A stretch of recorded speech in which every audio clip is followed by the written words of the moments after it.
Yo, what's up mga boss? Welcome back sa aming YouTube channel and Facebook page, GN Network Cebu. So ngayon mga boss, is papakita natin yung Suzuki Every Wagon 660cc engine na naka 15 inches mags and naka GNI bumper mga boss. So tapusin nyo lang tong video mga boss para malaman nyo kung magkano ang inabot ng setup na kagaya nito.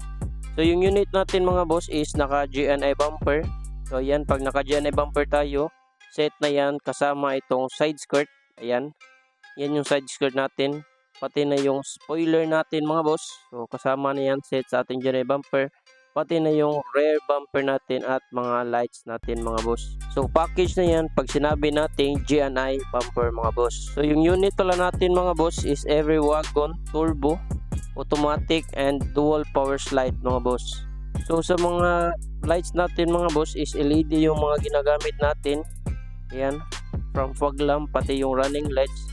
Tapos yung headlight natin is upgraded na pala ito. Ang kulay pala ng ating unit mga boss is dark metallic gray. So may mga flakes po ito na magko-color rainbow pag nailawan. Ayan.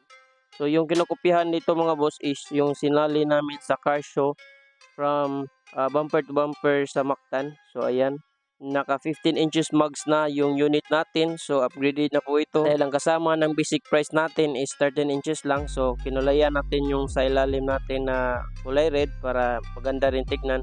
Tapos yung unit natin mga boss is naka undercoated na po yan. So open na namin yan mga boss na lahat ng unit is naka undercoat. Tapos nag additional din si customer ng mga stainless. So may door pillar dito, door trim, tsaka itong door chrome handle. Ayan, so request yan ni customer. Nasa sa inyo na pati itong gas tank cover, yan po ay additional ni customer.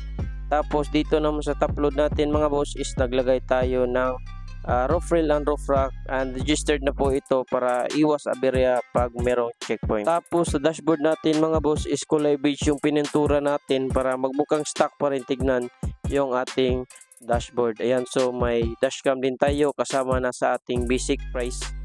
Tapos naglagay din tayo dito ng dual fan mga boss para in case na hindi tayo mag-aircon, merong fan yung passenger. Ayan, so yung head unit natin is brand new yan, bago, pati yung dashcam natin. So kung gusto nyo ng mga budget meal mga boss, ang basic price pala ng ating mga unit is 295,000 lang. So naka 13 inches mags na yan, naka restro, bagong bitura, bagong upholstery. Ayan, so yung unit natin mga boss is naka VIP ceiling. Tapos yung kulay is beige at saka gray. So si customer yung nag-request niyan. Pati na itong VIP ceiling natin is request din ito ni customer. So sa mga unit natin mga boss is naglagay din tayo ng extra matting. Ayan, lahat ng unit natin mapa basic price o loaded, meron tayong extra matting na ilalagay mga boss. So dito naman sa likod mga boss, tignan naman natin kung ano yung mga additional adjectura ng ating unit mga boss. So ito yung sticker natin, no? Tapos ito yung sporty spoiler. So nag-add on din yung customer natin na cornisa. Ayan, so pwede kayong mag-order sa amin ito.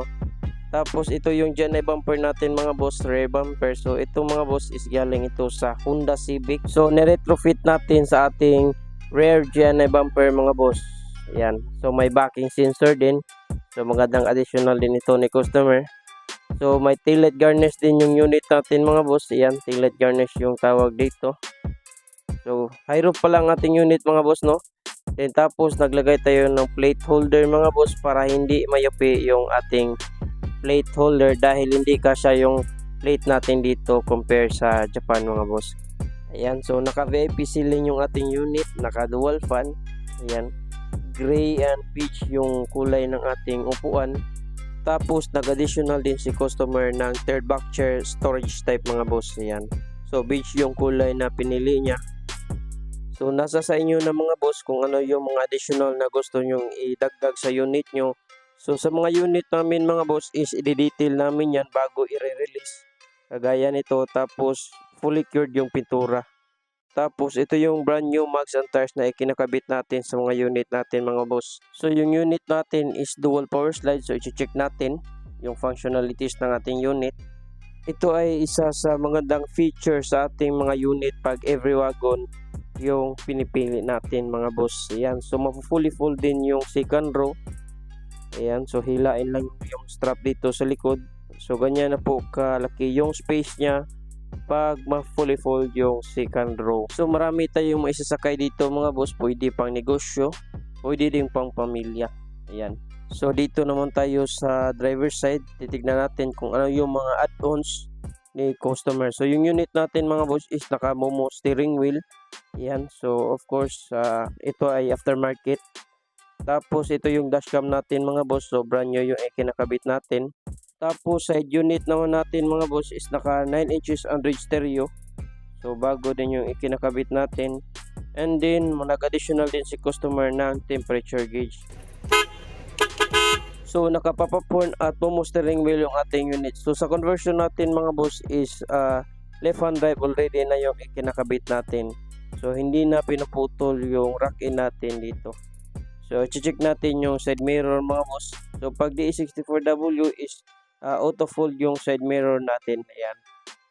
So check natin yung functionality. Sa warranty naman namin mga boss is nagbibigay kami ng 1 month warranty from minor to major issues. So sa mga DE64W is mostly naka power window na yan pag automatic yung ating unit. So sa passenger side naman i-check natin.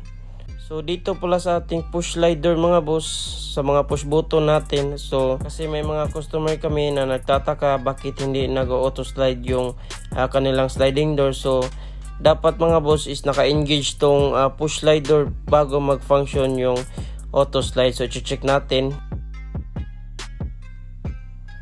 Ayan, so functional na functional din sa kabila naman. So check din natin.